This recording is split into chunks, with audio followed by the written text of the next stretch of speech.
যথেষ্ট আনন্দিত হৈছো আমি কষ্ট কৰিছো কাম কৰিছো ৰাইজৰ সেৱাত লাগিছো আমাৰ সকলো কাৰ্যকৰ্তা সেই হিচাপে ৰাইজে আমাক সমৰ্থন কৰিছে আৰু আজি বুলি নহয় আমাৰ ৩২ নং ভেৰগাঁও সমষ্টিত মোৰ নিজা বাসগৃহত সদায় ৰাতি ৩০০ ৪০০ ৫০০ এনেকুৱা ৰাইজ আহি পেলাই UPPL দলত যোগদান কৰে আৰু ঘাইকৈ বিটিআৰ প্ৰধান শ্ৰীযুত প্ৰমোদ বড়ো ডাঙৰীয়াৰ যি নীতি আদৰ্শ আৰু বিটিআৰত UPPLৰ মডেল অফ পলিটিক্স এইটো ৰাইজে আস্থা আৰু বিশ্বাসত লৈছে ৰাইজে যথেষ্ট সুখী তাৰ কাৰণে আজি বিটিআৰত তেওঁলোকে UPPLৰ বাদে বেলেগ ৰাজনীতি দেখা পোৱা নাই বিটিআৰত নেতা হিচাপে শ্ৰীযুত প্ৰমোদ বড়ো ডাঙৰীয়াৰ বাদে অন্য সেকেন্ড ব্যক্তি তেওঁলোকে বিশ্বাস নকৰে কোনোবা বাহিৰৰ পৰা আহি ক'ব পাৰে এইবিলাক কথা আজি বিটিআৰৰ বাকীসকলে সেইটো বিশ্বাসত নলয় ইয়াত বিশ্বাসত যদি লয় ওচৰতে পোৱা নেতা সকলোৰে আপোন সকলোৰ লগত মিলি পেলাই কাম কৰা সকলো জাতি জনগোষ্ঠী ধৰ্ম ভাষা ভাষীৰ ৰাইজৰ কাৰণে কাম কৰা এটাই নেতা আছে বিটিআৰত শ্ৰীযুত প্ৰমোদ বড়ো ডাঙৰীয়া গতিকে তেখেতৰ নেতৃত্বত যিটো চৰকাৰ চলি আছে অনাগত চৰকাৰ চলিবলগীয়া এইখিনি ৰাইজে আস্থা আৰু বিশ্বাসত লৈছে যাৰ কাৰণে আজি হাজাৰ হাজাৰ মানুহ UPPL দলত যোগদান কৰি আছে আজি কিছু সময় পূৰ্বে মুখ্যমন্ত্ৰী ডাঙৰীয়া আপোনাৰ সমষ্টিত আহি গৈছে তেখেতৰ অহাৰ পিছত কিবা প্ৰভাৱ পৰিব নেকি নাই অসমৰ মুখ্যমন্ত্ৰী ডক্টৰ হিমন্ত বিশ্ব শৰ্মা ডাঙৰীয়া তেখেতক আমি শ্ৰদ্ধা কৰো সদায় আমি সন্মান কৰো তেখেতৰ আহ্বানতে আমি 2021 চনত পানাৰী বিধানসভা সমষ্টিৰ পৰা বিশ্বজিৎ দৈমাৰী ডাঙৰীয়াক আমি জিকাই দিলো তেখেতৰ আহ্বানতে 2024 চনত আমি দৰং ওদালগুৰি সাংসদ এতিয়া বৰ্তমান অসম ৰাজ্য বিজেপিৰ সভাপতি শ্ৰী দিলীপ শইকীয়া ডাঙৰীয়া তেখেতক জিকাই দিলো এতিয়া আমি আমাৰ নিজৰ কাম কৰাৰ সময় গতিকে আমি নিজৰ কাম আমি কৰি যাম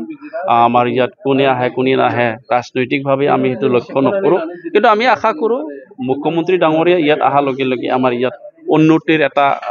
সুযোগ আমি পাম সেইটো আমি আশা ৰাখো কিন্তু কথাটো হ'ল কি আমি আমাৰ ৰাজনীতিটো আমি কৰিব লাগিব স্যাক্ৰিফাইস কৰি বিটিআৰ আমি সৃষ্টি কৰিবলৈ সক্ষম হৈছো বিভিন্ন জাতি জনগোষ্ঠী আন্দোলনৰ সময়ত আমাক সহায় আৰু সমৰ্থন জনাইছিলে তেখেতসকলক আমি শ্ৰদ্ধা কৰিব লাগিব আৰু এই শ্ৰদ্ধা আৰু তেখেতসকলক আমি মৰম কৰি আজি বিটিআৰখন চলাই আছো সেই হিচাপে আমি ৰাজনৈতিকভাৱে কোনোবা দলৰ প্ৰভাৱ বা কোনোবা আমাক আগ্ৰহণ কৰিব সেইবিলাকৰ লগত আমাৰ কোনো ক'বলগীয়া নাই এইবাৰ কিমান আশাবাদী আৰু কি এজেন্ডা লৈ আগবাঢ়িব আমিতো যথেষ্ট আশাবাদী কাৰণ যোৱা 4 বছৰত প্ৰমোদ বড়ো ডাঙৰীয়াৰ নেতৃত্বত বিটিআৰত যথেষ্ট উন্নয়নৰ কাম হৈছে যথেষ্ট জাতি জনগোষ্ঠীৰ কাৰণে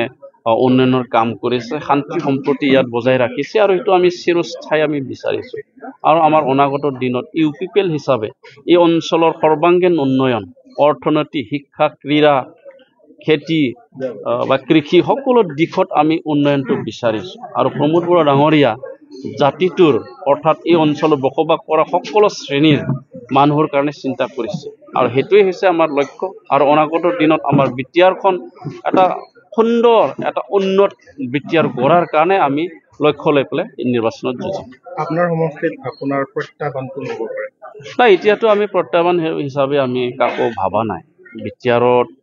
26টা জনগোষ্ঠী আছে 26টা জনগোষ্ঠী মোৰ সমষ্টিতো আছে ৰাইজে যথেষ্ট উৎসাহটো মই দেখিছো আশাবাদীটো দেখিছো ৰাইজে দিনে দিনে আমাৰ কাম কাজ কৰা সহায় যাচিছে শলাগ লৈছে আৰু জয়ীনো হৈ আছে গতিকে সেই হিচাপে আমি ইয়াত প্ৰত্যাহ্বান হ'ব বুলি মই ভাবা নাই এটা অংক মই আপোনালোকক দিম 2020 চনত মই প্ৰায় 20,000 ভোট পাইছিলো মোতকৈ BPF 7,000 তলত আছে মোতকৈ BJP 8,000 তলত আছে ডিফাৰেন্সটো মাৰ্জিনটো গতিকে আজি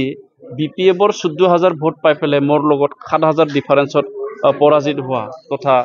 প্ৰাক্তন ডেপুটি স্পিকাৰ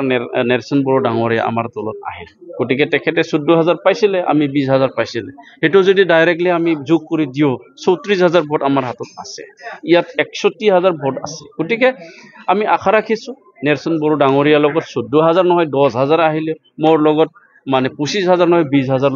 ভোট আছে যদি 30,000 আমাৰ হাতত ভোট আছে গতিকে প্ৰত্যাহ্বান হ'ব পৰা দল ইয়াত আমি দেখা নাই অইন এটা প্ৰসংগলৈ আহিছো যোৱা খালিংদৰত এখন সভাত সাংসদ তথা ৰাজ্যিক সভাপতি বিজেপিৰ এটা কথা কৈছিলে যে বড়োভূমিত নাইটো 6 চিডিউল চলিব নাটো ইয়াত ট্ৰাইবেল এণ্ড বেল্টৰ চলিব দুটাৰে এটাহে প্ৰযোজ্য হ'ব ইয়াত দুয়োটা ইয়াতে প্ৰযোজ্য নহ'ব বুলি এটা কথা কৈছে তেওঁ এইখিনি কথাষাৰ কেনেকুৱা ক'লে আমি নাজানো আৰু তেখেতেতো প্ৰথম সাংসদ নহয়, তেখেতে আগতো 5 বছৰ সাংসদ হৈছে আৰু আজি 10 বছৰৰ কাৰণে সাংসদ হৈছে। গতিকে সাংসদ হিচাপে দেশৰ আইনটো জানে বুলি আমি জানো, কিন্তু আমি বিটিআৰ বাসীয়ে জানো 6 শিডিউলটো কি আৰু বিটিআৰটো কি আমি জানো। গতিকে তেখেতে যিখিনি কথা কৈছে আমাৰ মানুহ বুজি পাইছে আৰু যিটো কথা তেখেতে কৈ দিছে মানুহে ভাবিছে তেখেতসকলে মনৰ কথা কৈছে। গতিকে এইটো কাৰণে বিটিআৰৰ ট্ৰাইবেল বুলি নহয়, অসমৰ ট্ৰাইবেল হয়তো সজাগ হ'বলৈ হৈছে বা সজাগ হোৱাটো মই দেখিছোঁ। গতিকে এনেকুৱা কথাবিলাক ইমান সমাজৰ কাৰণে শুভ নহয় বুলি মই ভাবোঁ।